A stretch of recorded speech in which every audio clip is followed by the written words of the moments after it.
All righty, everybody. Welcome. I'm Steve Lander, Director of Pavement Management at WithersRavenel, and today's Lunch and Learn is an agency's asset management journey, and we're going to be talking with Kendra about Holly Springs' asset management journey. So welcome to the Lunch and Learn for today and for the month. Hope everybody's doing well. I've threatened to make this a hybrid, but it's a lot easier just keep it online. So anyway, hope everybody's staying safe. Hopefully nobody's getting the flu and COVID and that sort of thing. The intent of these lunch and learns is to broaden the practices. Usually it's maintenance practices, which is what we're going to partly talk about, but it's all best management practices with managing assets such as pavement, facilities, water, sewer. So anyway, hopefully you can gain some information on how to best manage your assets at your municipality. So in the chat area, we're gonna post a few links. The first link is if you need PDHs, so you can get one free PDH today. If you click the link, fill out the form, and then you'll get a certificate when it's over. I've also included the Holly Springs Utilities and Infrastructure website, and then also to the asset management website for WithersRavenel. So those will be posted throughout the Lunch and Learn, these links for you to click on and check out. By the way, these Lunch and Learns are all recorded. So if you have to jump off and you want to view it or you want to share it with other folks, we can provide the link, and we can also get you a PDF version of the presentation. And also too is if you joined us and you came to us through social media and you want to be included in the email list, just email us and we'll get you on the list, and we're not going to bug you. Okay, you're going to get 2 emails a month for each of these, and then you can send them along to whoever you need to. So the format of our Lunch and Learn today is that we're going to be having an open conversation here about the Holly Springs asset management. And so we're going to be talking for about 45 minutes. And as the questions come in through the chat or the Q&A portion of WebEx, we'll address the questions as they come in, and we want to create an open conversation with you. And oh, by the way, if you have ideas on things that we can present in the Lunch and Learns in the future, just let us know, and we'll try to get them into the cadence here. So, alrighty, we're gonna all introduce ourselves. So Becca, Kendra, and then I will introduce myself. Thanks, Steve. Hi, everybody. I'm Becca Ruffin.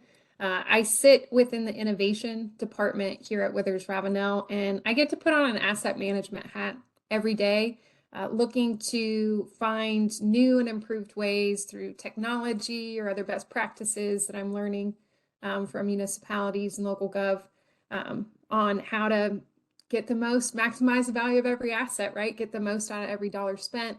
And really serve our clients and constituents the best way possible. So I will be, for this session, getting to pick Kendra's brain a little bit and just ask some questions along the way. Kendra, do you want to introduce yourself? Sure. So Kendra Parrish, I am the Executive Director, Utilities and Infrastructure for the town of Holly Springs. It's been so much fun. I've been here for 21 years now.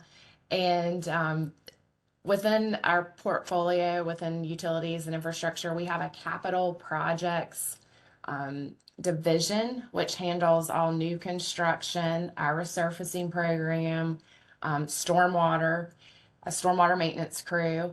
And then we have business asset management also within our department, as well as water resources, which includes our collections, distribution, reclaim, and our plant. And so all things, infrastructure for Holly Springs, and great time to be working in Holly Springs, and lots of growth, continued growth, and just glad to be able to share some of this, I guess, our journey today.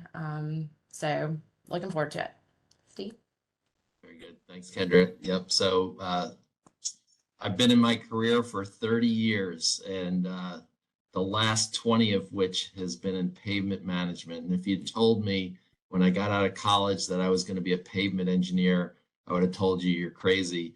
And you know, you try to plan your career out, and I became a pavement engineer because of a sticker in the back of my car, and that's not a tall tale either. It's a guy at a paving company saw the sticker that I went to the same school he did, and I worked at a paving company because of that. And so I took a liking to pavement, and I took a liking to helping municipal clients manage their pavement, being able to tell the story of their assets to be able to get more money and to manage them in the best way that they can.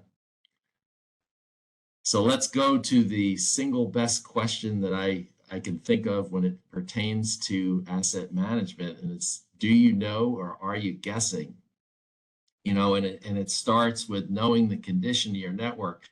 You know, and if you don't know the condition of your network, you just say, well, it's kind of like this. So are you really guessing? You know, do you know where you stand just with the overall condition? And then how much money does it take to manage your network at a desired level of service?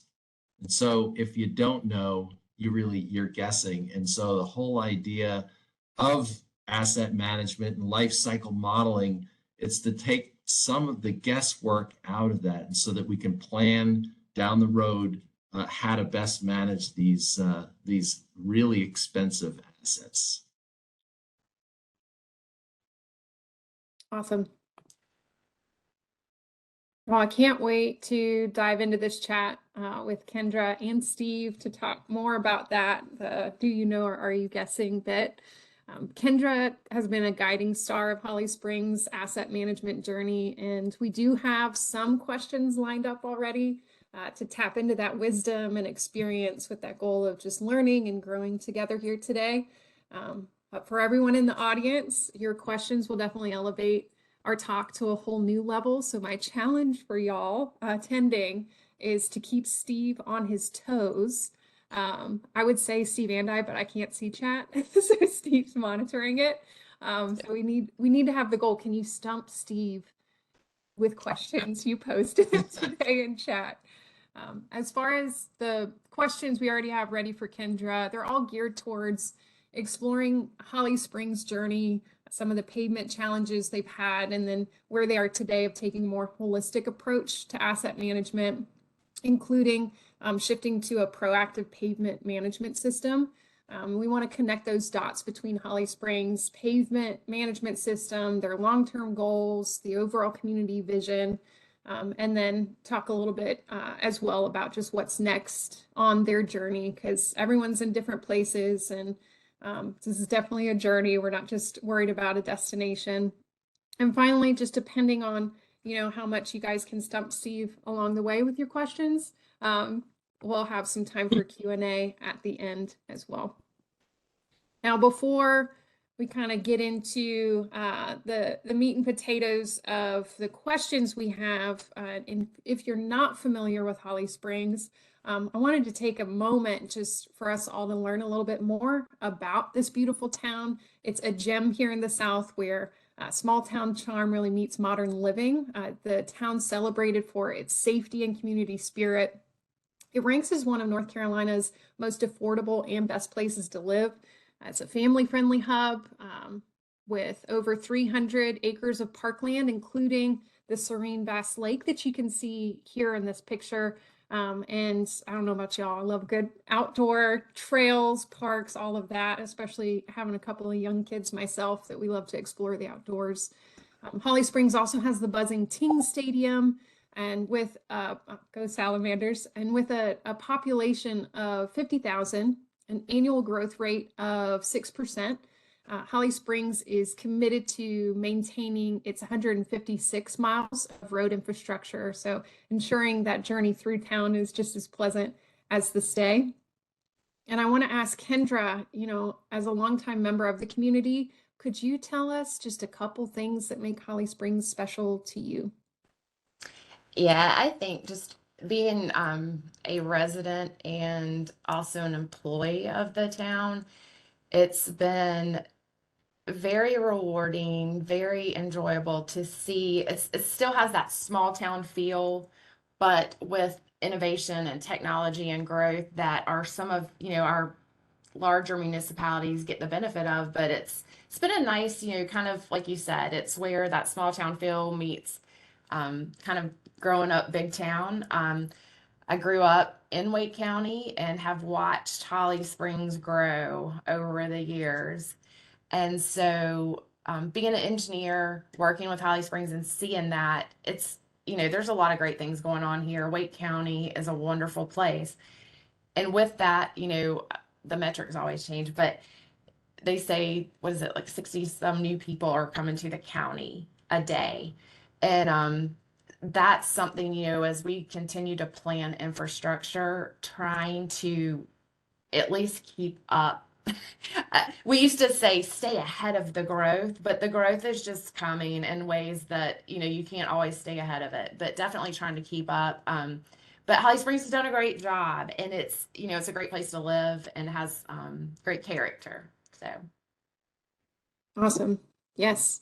And definitely with those 20 years, you've seen firsthand and been a part of a lot of the decisions that have been made around infrastructure too. So that's something we definitely want to dive into some more. So a couple things just to set the scene for rest of what we talk about today. I'm hoping you can give us a little bit of backstory and tell us what inspired you to tackle this particular challenge around pavement for Holly Springs.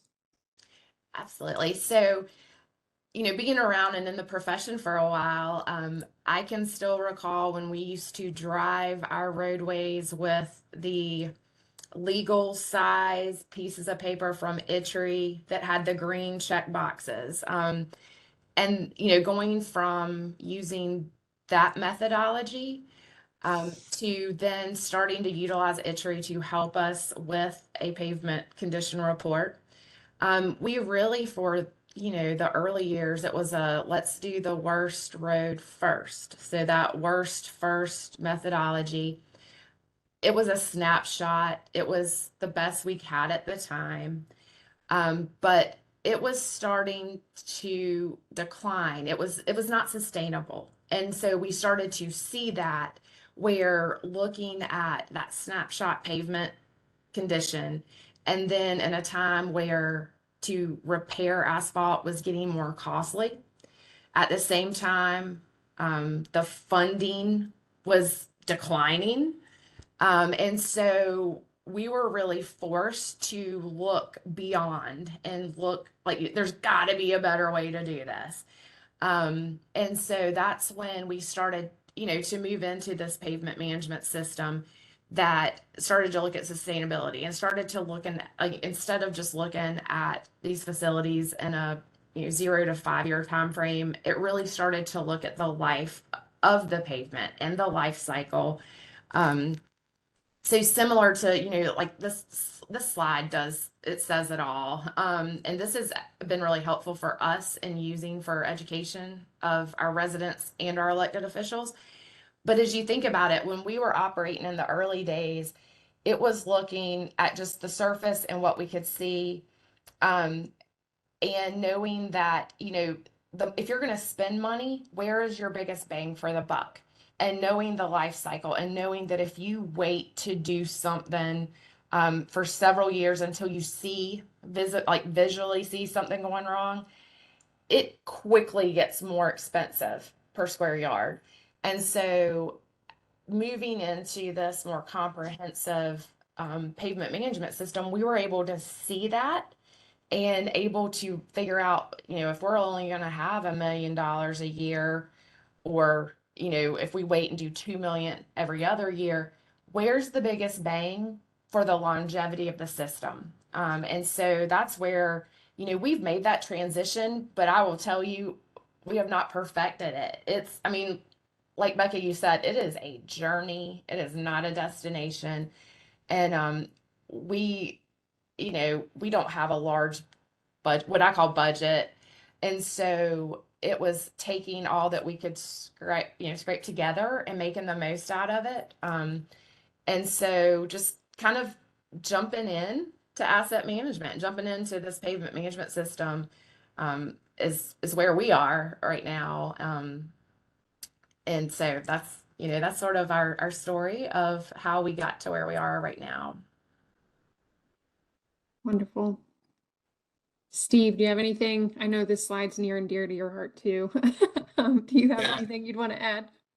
Yeah, and it's not about just attacking the projects that are in each category, or, just like, let's stick with the high on the curve maintenance activities or low. It's the proportioning of these things. And when you have 156 miles of road, that's a lot of segments, and it's a lot of roads that are at different deterioration levels, and to be able to proportion those over the years it can be complicated, to maximize the dollars. And that's where that pavement management system comes in to help, guide us in making the decisions for the resurfacing contract for the year.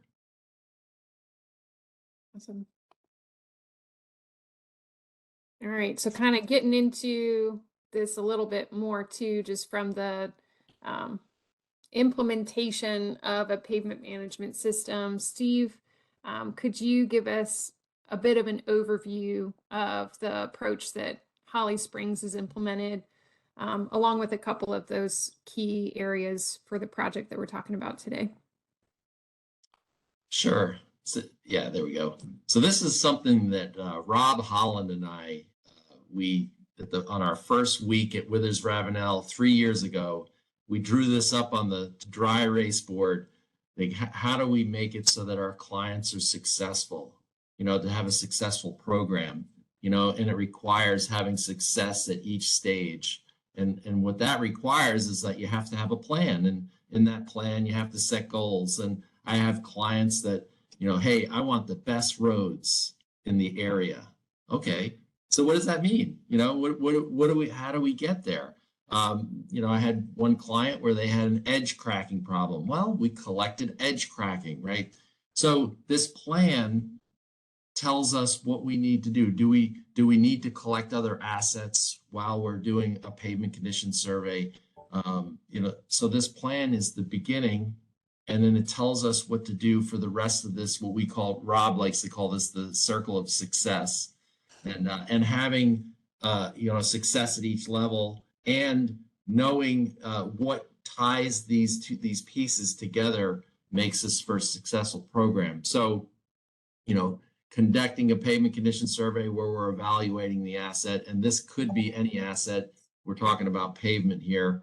Life cycle modeling, like I said, to be able to proportion the maintenance activities so that we're maximizing the dollars, and then also demonstrating the consequences of different funding levels to achieve some level of service.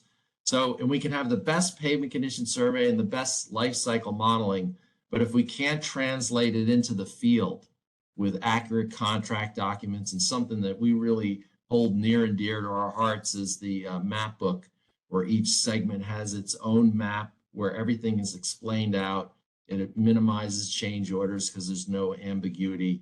And then full-time construction inspection, making sure that what came out of life cycle modeling and the contract documents, really, it gets constructed like we expect it to. And this is something, this construction history is a huge one. A lot of times, the construction history of a municipality retires with the person. And so what we want to try to do is, any work that we do, we want to know when we did it, who inspected it, keep track of it, because how do you know how things perform unless you know all those details? Do we need to make changes? And like Kendra was saying, this is a journey, it's not a destination. So we're implementing best management practices here, but what's best for Holly Springs might not be best for Cary, might not be best for Morrisville, but we fine tune these things so that it's unique to the municipality. In this construction history, things perform differently in different places. And then, for me, in my journey with pavement, I used to just look at the pavement, but what about those other assets? The water, the sewer, the stormwater, these other common corridor assets that affect pavement is so important, and facilities, and these are large assets that we need to account for. It's if anybody gave you as much money as there are in the assets, you'd want to have a financial manager taking care of it, and that's what we're doing here. We're being good stewards of these assets. So that's the circle which Rob and I are very proud of, and being able to implement this for our municipal clients. Absolutely. And for the rest of this conversation, we're kind of focused on a couple of those earlier steps, right? Planning, payment condition survey, life cycle modeling. I had a boss, I don't know, it's been years ago, and I've heard you say this too, Steve, but plan the work, work the plan. So that's always like, I don't know, that's just, it catches stuff. I'm like, yeah, you're right, you got to do that. But knowing where you are today and where you want to end up, and then being able to start taking that gap in between and laying out the steps so that you can get where your vision is taking you is so important. Thanks for giving us that overview. And with kind of the process that Kendra, you identified, what we've been doing, the ITRI method with the large pads, paper legal pads, going through, that was absolutely the right thing for Holly Springs at one point in time. And then technology advances and the miles that you guys are managing and your network continue to grow and grow. So you've reached this point where you're like, okay, we're gonna need to take a new approach. I'm curious if you could give us some best practices, advice, that sort of thing, just as you've kind of been a part of leading this project and changing these processes for Holly Springs. Yeah. And before everyone loses probably the mental picture of the circle of success, one thing that I was going to jump in and add to is that, knowing the plan and working the plan, like I love that. And what this, another, I guess, added benefit too is if you have that plan, and in order to work that plan, having a budget that's a budget or resources that speak to the need. And where we were finding ourselves a lot of times is I had a lot of need and a small budget. And so it's taking that, higher level strategic approach that has a longer horizon, and knowing, there might be a few years where we only have a few, a reduced amount of money, but then being able to program that in a model to see over time that cost, it helps us in budget meetings. It's really easy to go into a budget meeting and tell them how much money you need to fix roads this year.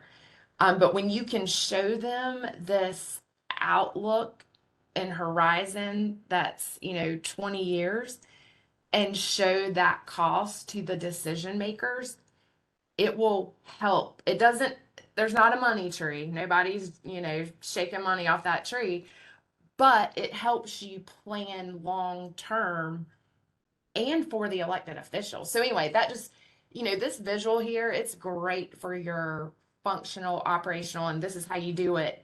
But it helps you in these other areas of budgeting. And so, kind of getting back to, so, what are lessons learned and best management? That's it. It's, I mentioned before, it's something that's scalable.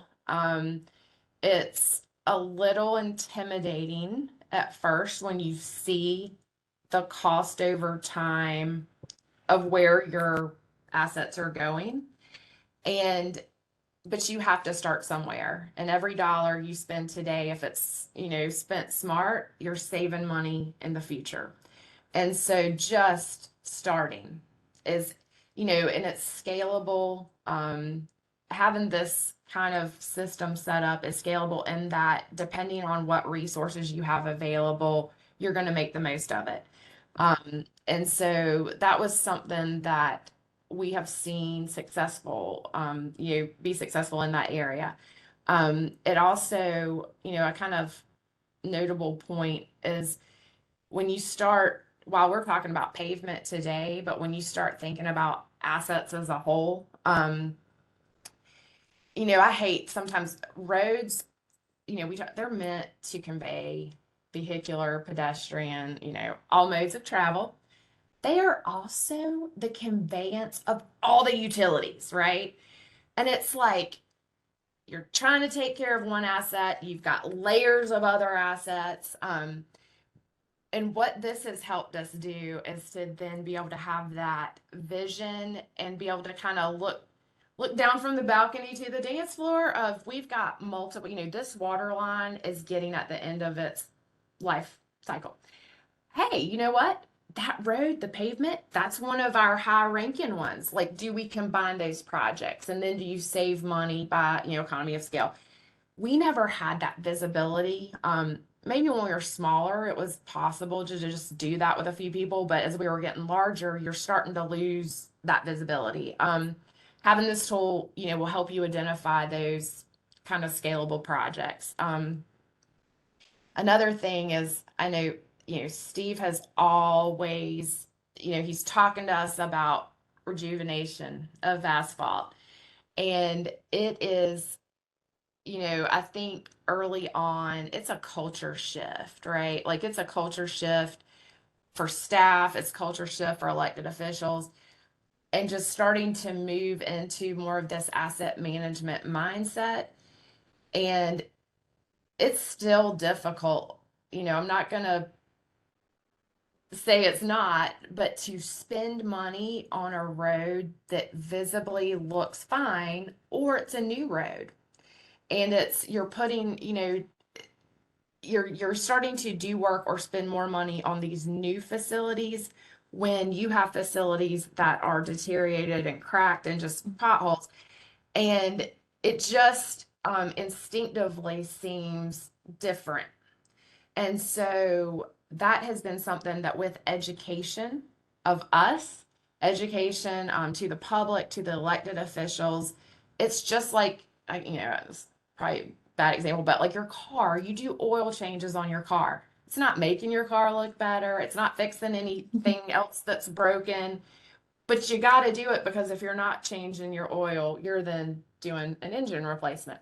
And so just starting to educate everyone about thinking about our pavement system and our assets similar to that. You've got to do some work early on to make sure that you're not spending a lot of money later on.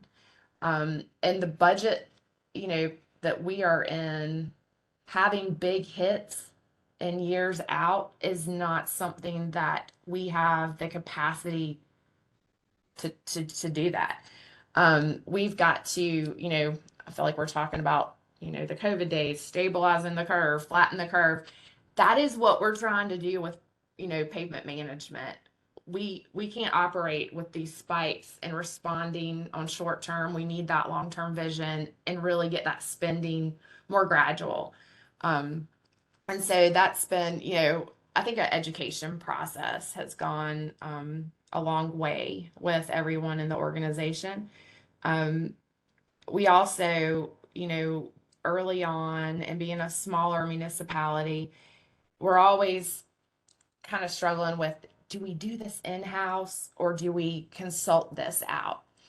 And I'll just tell you from experience, for a long time, it was trying to just do it in-house. And once we saw just the condition of the roads that were stacking up against us and really outsourcing it to experts that could do that work, get it done in a very good time frame. When we do it in-house, it would do a little bit and then you got pulled off on another project. Do a little bit, get pulled off on a project.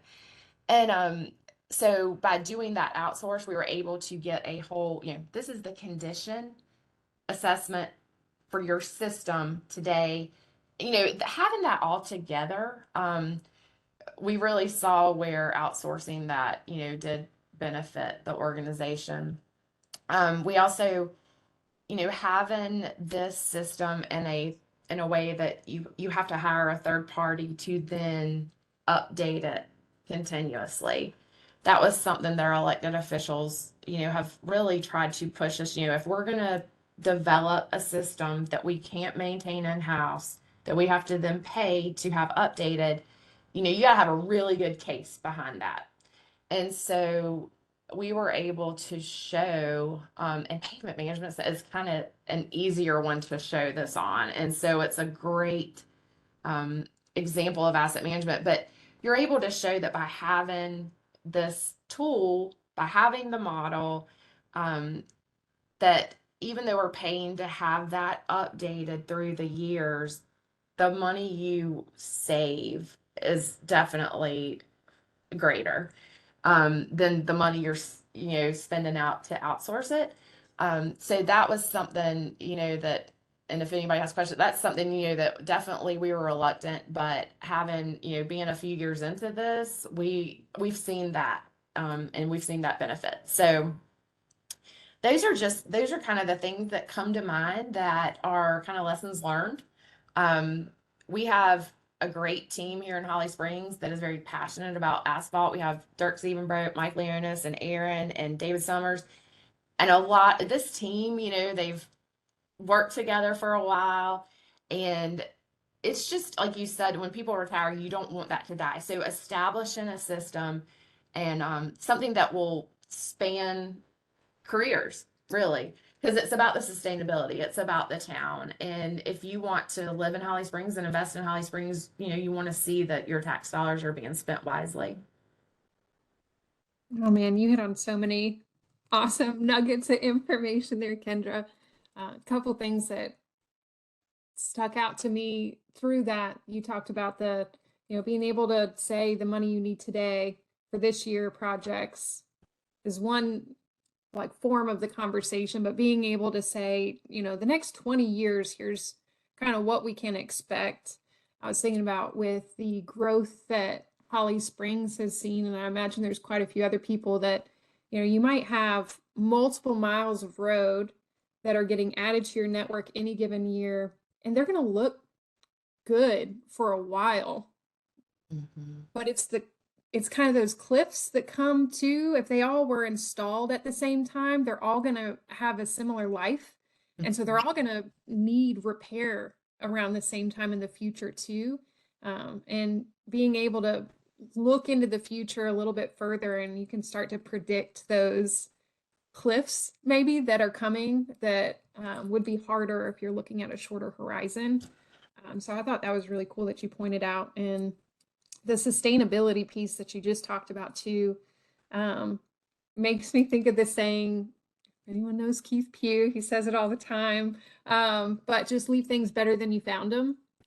And you talking about your team and that mission that you all have, definitely that resonated for me. I was like, yeah, I think all of us on this call are hoping that we can leave things a little bit better than we found them for the next person that holds one of our roles or the next generation within our community, that sort of thing. So don't even get me started on the common corridor aspect of what you were saying with we might visibly be able to see pavement. That one's easy, but there's all these underground infrastructure that runs the same paths, and how can we coordinate, especially as our teams grow and all of a sudden we've got different departments that are managing different infrastructure, or capital improvements are happening in one department but maintenance is happening in another, and just how can we make sure that we have the right framework and approach in place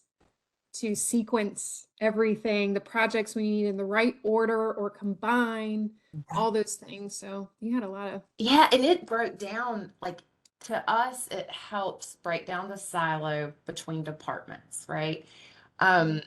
Everybody's working really hard at their vision, and you might try not to have blinders on, but you get busy and you're just trying to get through your core services.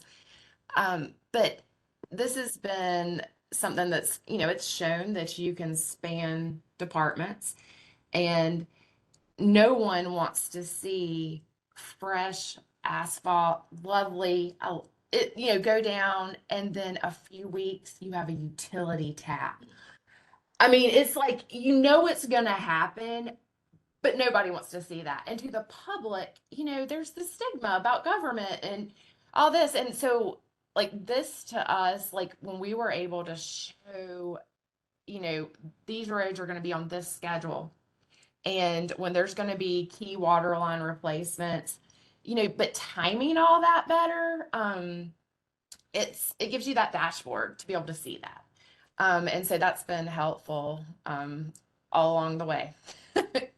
Well, thank you for sharing some, hey, this isn't all rainbows and butterflies either, parts of it with education and, you know, change management, getting people more familiar with, you know, your oil change analogy of this is what a rejuvenator is and why it's important, but you have to look more long term for it to make sense.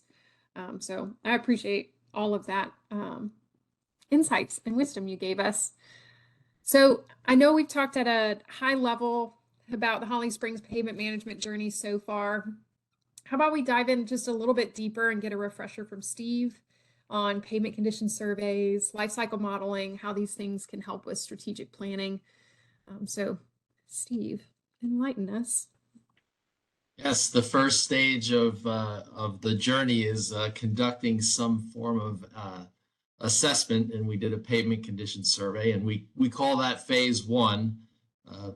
And FHWA, the Federal Highway Administration, recommends every 2 to 3 years, and there's reasons for that. Number one, when you're spending a lot of money on your roadway network, after that 2 to 3 year period, you want to know, what did the money get us? You know, did we go up? Did we go down? And then also too is that when you're trying to broaden the maintenance toolbox, that after the 3rd year, trying to make decisions from that data, it becomes less accurate. So it's important to be able to tell you where you are, and also to be able to make decisions for the upper curve maintenance activities. And in the survey, it's unbiased. It's not like I'm trying to get my road paved because I live in Holly Springs, or the mayor's road, or like we'd say, the election day special. So no, it's unbiased, and typically we're taking that information, leveraging it by putting it into the software for the predictive modeling, and then the optimized work plans, which gives us the right mix of fixes, and then reporting on the analysis and the pavement condition survey. Next slide, please. So for Holly Springs, we conducted what's known as a windshield survey. There are other types of pavement condition surveys. You can use automated data collection. There's artificial intelligence.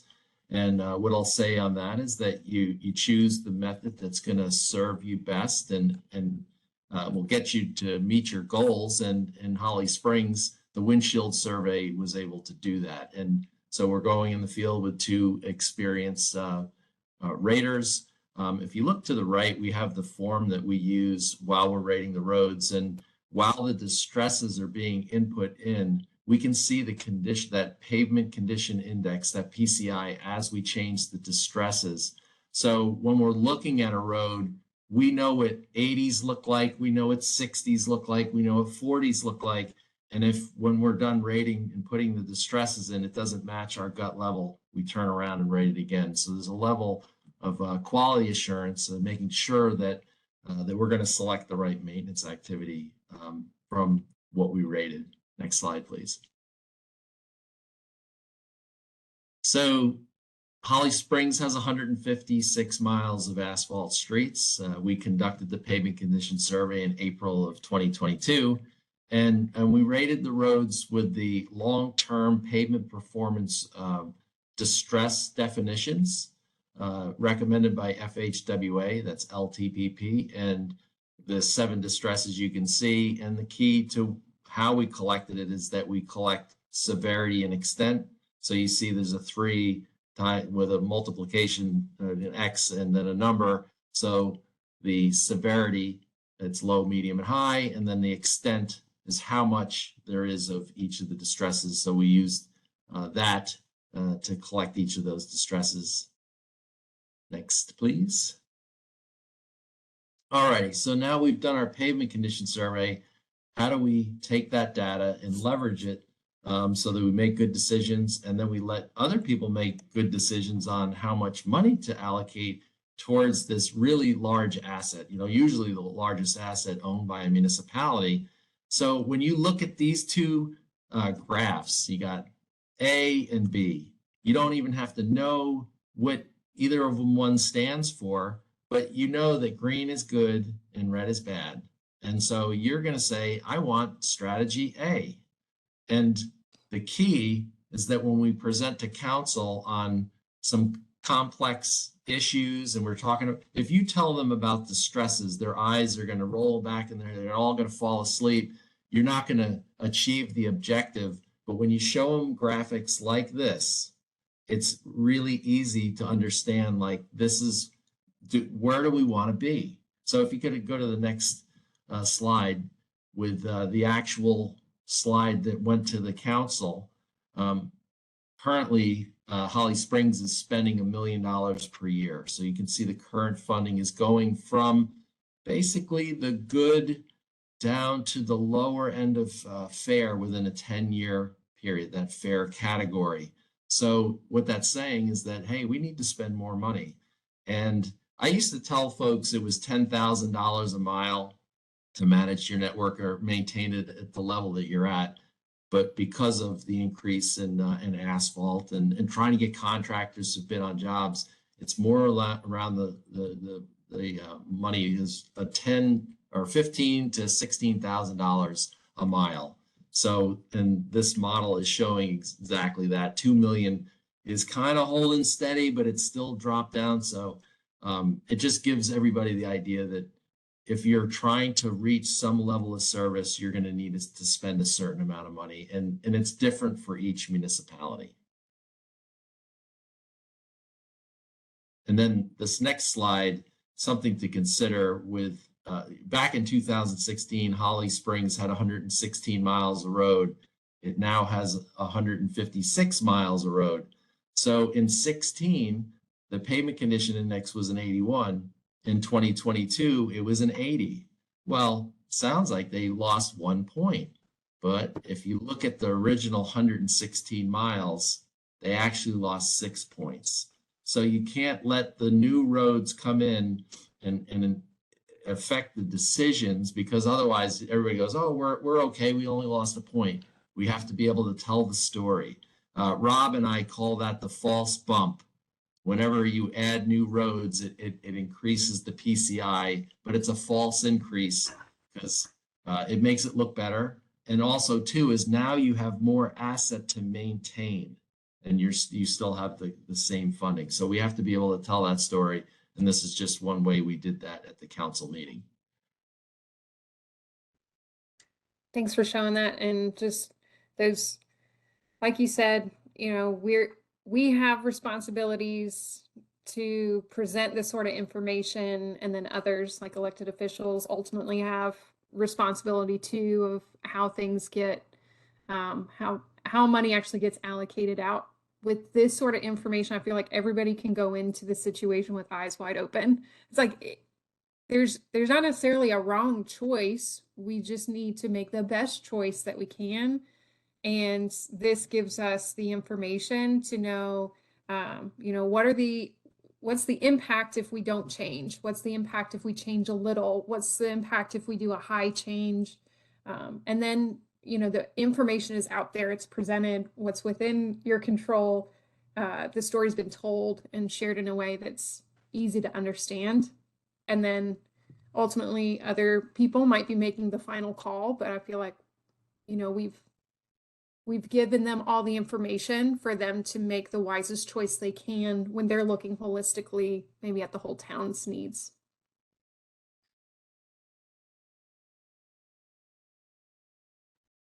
Thanks for giving us that overview.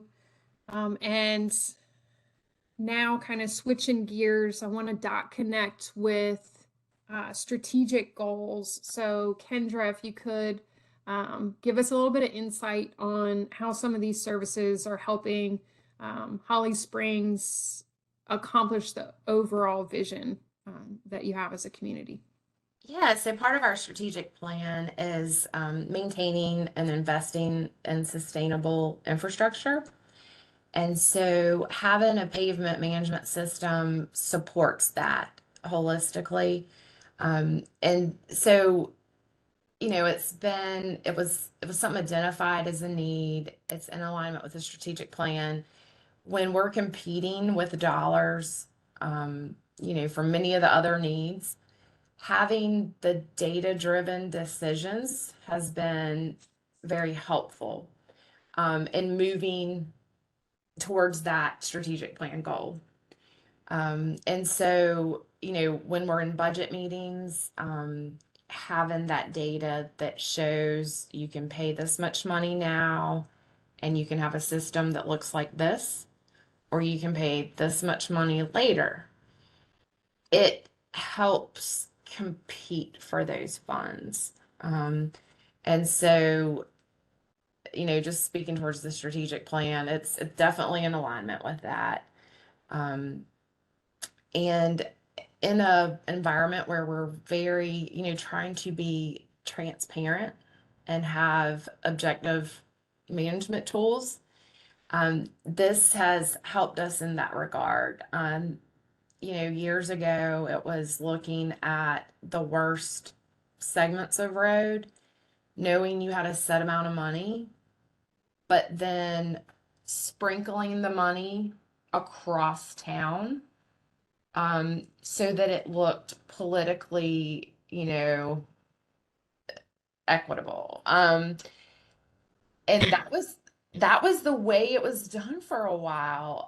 You don't want to spend all your money in this neighborhood. We got to show, some for everyone. But having it, having this transparent kind of modeling tool, we no longer have to artificially try to make it right.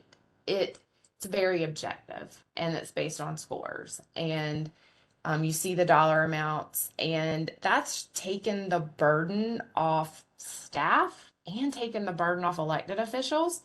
And so, we've watched the way this management tool has worked, and it makes me, I'm like, I wish we had one of these for everything, because it's really made the replacement and the spending of asphalt, it's made it a lot easier because it's objective. And it's taken the guesswork out. Guessing is stressful. And so if we have, having that plan available has helped politically, and support that strategic plan. We've also, I think when you start looking at a strategic connection, is the unintended sort of benefits. It's allowed us to see where there are problem areas in town. So you start to see, and it's really based on your soil types, in certain areas, and seeing where things are degrading at a faster rate and the why. It's helped us to then go back to our engineering, design, and construction standards, and then make tweaks to where, we have more sampling, we have more geotechnical work. We have longer warranty periods. I mean, it's different tools, but it's being able to see that trending and then being able to then, make a change in design standards so that you don't keep making the same mistake over and over. And so that's been something that, kind of builds upon that strategic plan. How about what's next for you? What are projects you've got going on, or what's kind of next on your horizon? Absolutely. So, this having the pavement management system has been sort of a gateway project or an entry level type project, if you will, that shows asset management. So we're really, like I mentioned early on, within our utilities and infrastructure, we have a business asset management division, and looking at asset management for all our infrastructure. And having this, we've deployed it, we're in the journey and how it's working. And then our elected officials and staff, residents, everyone, you start to say, hey, how we did this pavement management tool? we got data collection, we got the surveys, we've got this tool that helps us budget. What if we could do that, but do it with all our infrastructure and utilities? How about that?